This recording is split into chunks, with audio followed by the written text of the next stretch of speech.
Let's talk about politics, environmental science, global warming, constitutional rights, social and economic challenges, money, power, choice. Nature does not compromise. Extreme droughts, extreme heat waves. Sea levels are rising, and it is about climate change. This is the future of the next generation. And welcome to Let's Talk About Climate, a podcast where we talk about climate change and how it relates to all of us. Join us, hashtag Change the Chamber Fellows, as we talk with scientists, grassroots campaigners, politicians, and more as we open up the conversation on climate.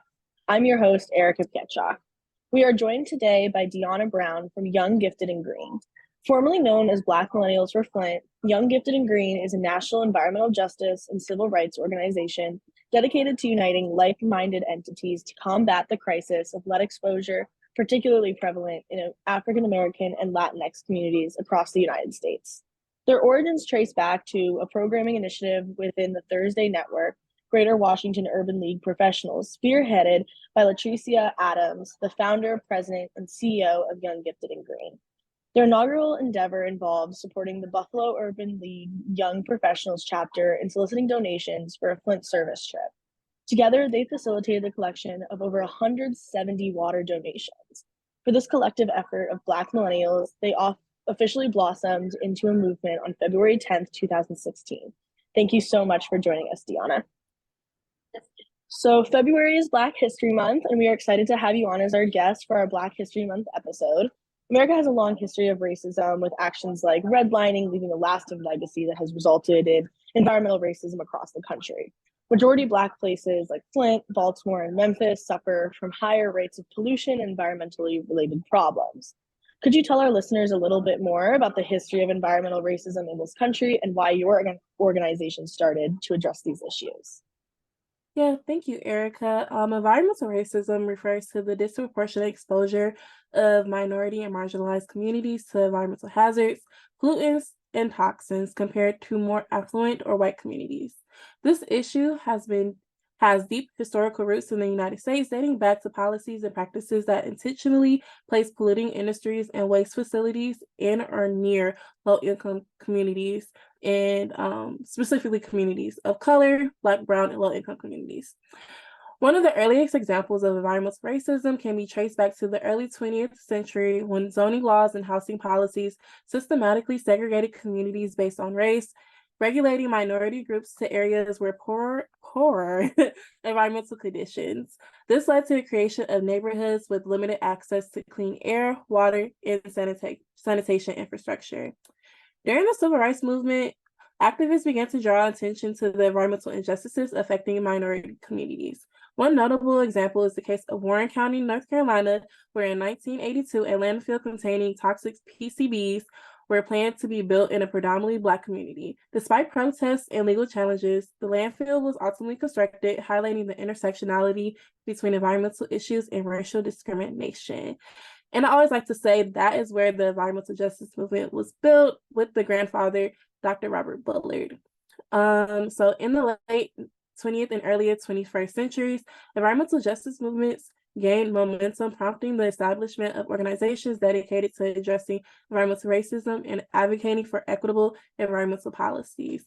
These organizations work to raise awareness, empower affected communities, and push for legislation and regulatory changes to ensure all people, regardless of race or socioeconomic status, has equal access to a clean and healthy environment.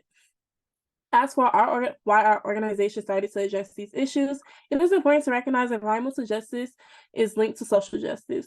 Our mission is rooted in the belief that everyone deserves to live in a safe and healthy environment, free from environmental hazards and injustices. By addressing environmental racism, we are not only striving for environmental sustainability, but also fighting for equity and justice for all members of society. That's great. And to make this a little bit more personal for our listeners, I was wondering if you could tell us a little bit about how your family has been impacted by this environmental crisis. Yes, so I'm from Flint, Michigan, and I was a teenager during the Flint water crisis. During that time, I was affected. I had high levels of lead in my blood, and I did not know it until about my freshman year of college. After I came home, went to the doctor and had my regular checkups. And I specifically asked for a blood test. I hate needles, so I never got my blood drawn before. So I got it done because we had a cancer scare in the family, and they told me I had high levels of lead in my blood still. So from there, I was told I had ADHD and I am dyslexic. And I kind of felt like that in high school. I couldn't focus. School was hard for me, and I would say I'm a pretty smart person. I love school, but it was so hard for me to focus, and I didn't really get any help with it until like senior year of college when everything hit the fan. And I lost my grandmother in 2020 as well. She had high levels of lead in her blood as well, and she developed chronic kidney disease. And we ultimately lost her. So that is just how personal this environmental work can get. It's draining, but it needs to be done so no other family has to deal with what I had to deal with, even though so many other families like mine. Yeah, I mean, so many people have been affected by this. And with that in mind, your organization began with the Flint water crisis and emphasized the lasting legacies of colonization and racism in our country's environment.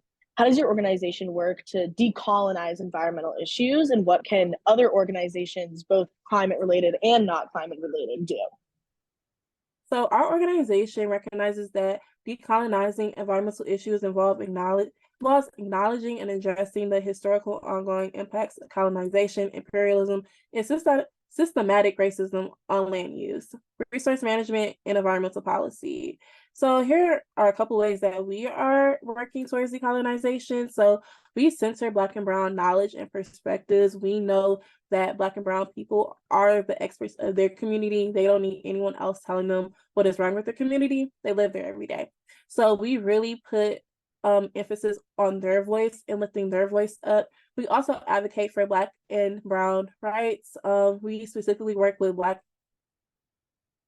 and Latinx communities to advocate for Life Free USA.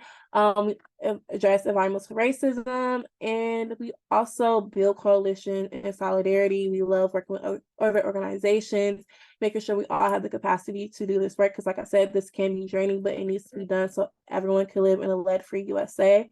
And other organizations can work and do the same thing, so they can educate themselves, they can check their privilege. Like I said, Black and Brown people are the experts of their community.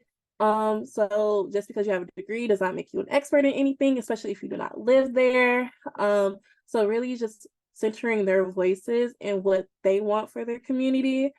And also support them, advocate for policy change, use your research that you got from these marginalized communities that you are profited off of, and use it to make sure you're advocating for policy change in these communities so they can have an equitable environment just like you do. That's great. So another part of your organization, one of the cornerstones, is local programming with activities like a weekend of service, Environmental Justice Academy, Lead Free Memphis, and others. Young, Gifted, and Green truly shows the importance of grassroots environmental movements. What are some of the most successful local initiatives your organization has worked on, and what can other local communities do to succeed? Yes, so during 2020, it was, one of the craziest elections that we had. That was my first election I ever voted in person. Well, I didn't vote in person, but that was the first presidential election I ever voted in 2020. So the Flint Lead Prevention Ambassadors Tribe 2, they used their community organized skills to develop a citywide Get Out the Vote campaign to target Black millennial voters. And they also led the initiative to help the next tribe do a city council debate with our elected officials who are running for the city council. You mentioned weekend of service. We do this every we do this every year, and we just work to support the Flint community. We provide resources. We might do a water drive, anything that the Flint community says they need. And I'm mainly the person that they'll come to, like, what does Flint need? And I'll tell them this is what we need X, Y, and Z. They will bring it and do it during Flint weekend of service. And we also work with our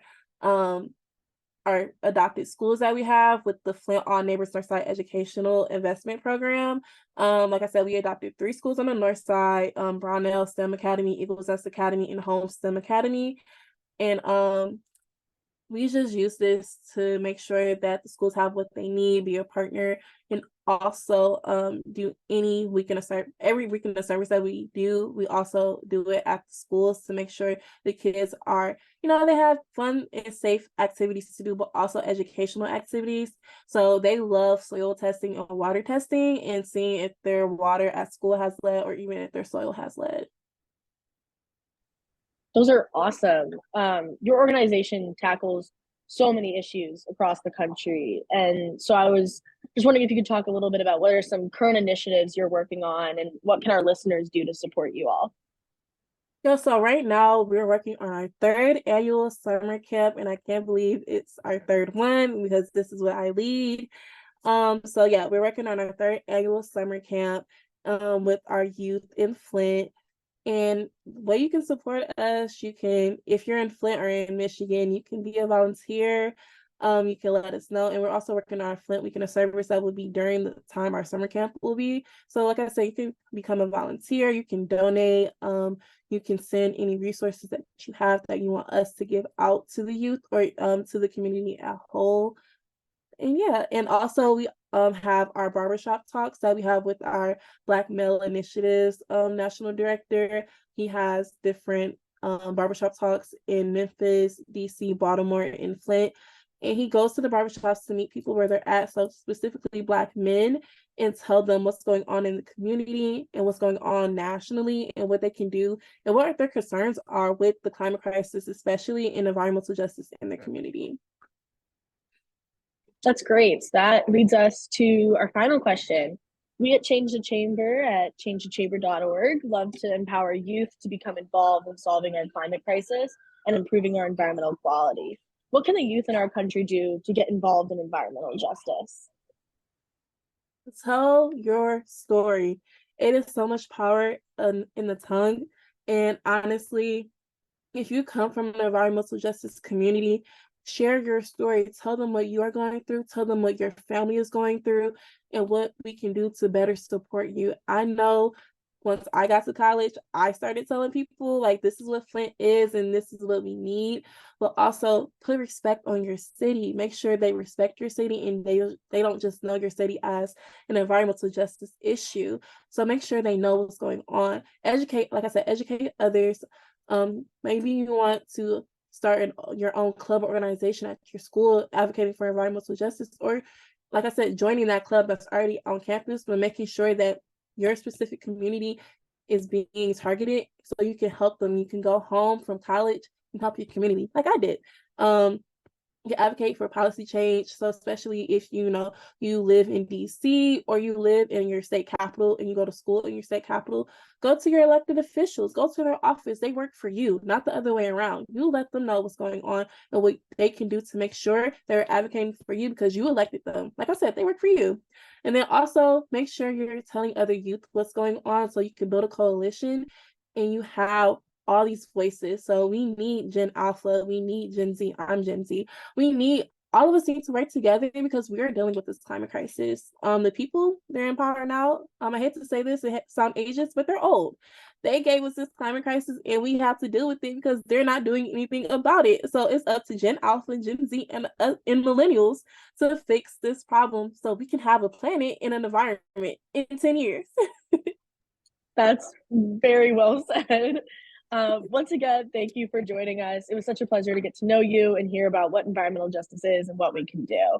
And to wrap up this episode, we'd like to give you about 60 seconds to just pitch or share anything you're working on, what you're excited about, or anything you'd like to share. So the floor is yours.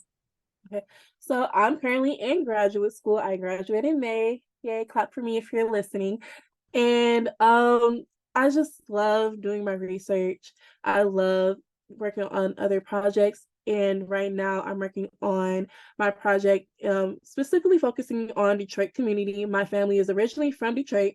So I'm working on flooding practices and just how climate hazards are affecting Black communities in Detroit and focusing on the community and the neighborhood that my mom grew up in. and how like flooding is a big issue in Detroit, and just how the infrastructure it allows every time it rains, it's flooding.